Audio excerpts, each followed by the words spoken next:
Good evening, my name is Bohdan Fashtak. Today we'll go on in our cognitive linguistics short videos, and today we'll cover the principles of category formation. So there are two general and basic principles that are proposed for the formation of categories, and the first has to do with the function of category systems and asserts that the task of category systems is to provide maximum information with the least cognitive effort.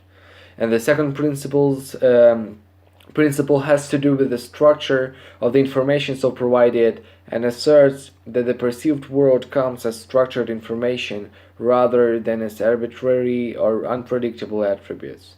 Thus, maximum information with least cognitive effort is achieved if categories map the perceived world structure as closely as possible. This condition can be achieved either by the mapping of categories to given attribute structures or by the definition or redefinition of attributes to render a given set of categories appropriately structured. These principles are elaborated in the following. The first is cognitive economy. The first principle contains the almost common sense notion that as an organism, what one wishes to gain from one's categories is a great deal of information about the environment while conserving finite resources as much as possible. To categorize a stimulus means to consider it, for purposes, for example. The next one is perceived world structure. And the second principle of categorization asserts that unlike the sets of stimuli used in traditional laboratory concept attainment tasks, the perceived world is not an unstructured total set of equiprobable, coherent attributes. Rather, the material objects of the world are perceived to possess high correlational structure. That is, given an knower who perceives the complex attributes of feathers, fur, and wings, it is an empirical fact provided by the perceived world that wings co-occur with feathers more than with fur.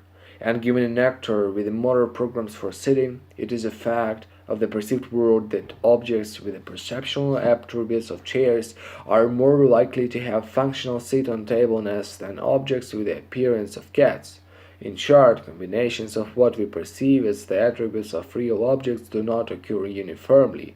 Some pairs, triples, etc. are quite probable, appearing in combination sometimes with one, sometimes another attribute. Others are rare, others logically cannot or empirically do not occur.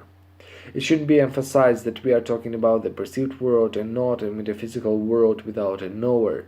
What kinds of attributes can be perceived are of course species-specific. A dog's sense of smell is more highly differentiated than in humans, and the structure of the world for a dog must surely include attributes of smell that we as a species are incapable of perceiving.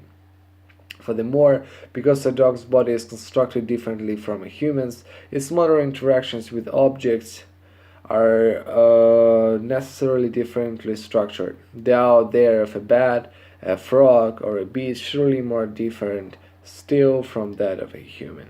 What attributes will be perceived given the ability to perceive them is undoubtedly determined by many factors having to do with the functional needs of the knower interacting with the physical and social environment. One influences on how attributes will be defined by humans is clearly the category system already existent in the culture at a given time. Thus, our segmentation of a bird's body is such that there is an attribute called wings may be influenced not only by perceptual factors such as the Gestalt laws of form that would lead us to consider the wings as a separate part, but also by the fact that at present we already have a cultural and linguistic category called birds. Viewing attributes as, at least in part, constructs of the perceiver does not negate the higher order structural fact about attributes at issue, namely that the attributes of wings and that of feathers do co-occur in the perceived world.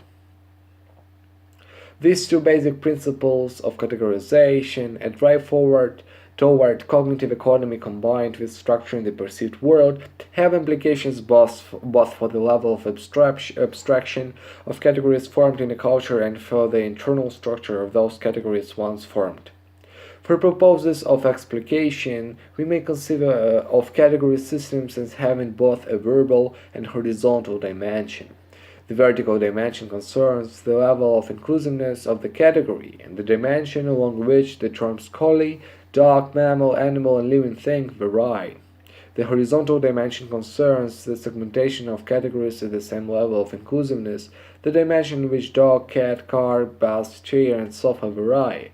The implication of the two principles of categorization for the vertical dimension is that not all possible levels of categorization are equally good or useful. Rather, the most basic level of categorization will be the most inclusive level at which the categories can mirror the structure of attributes perceived in the world.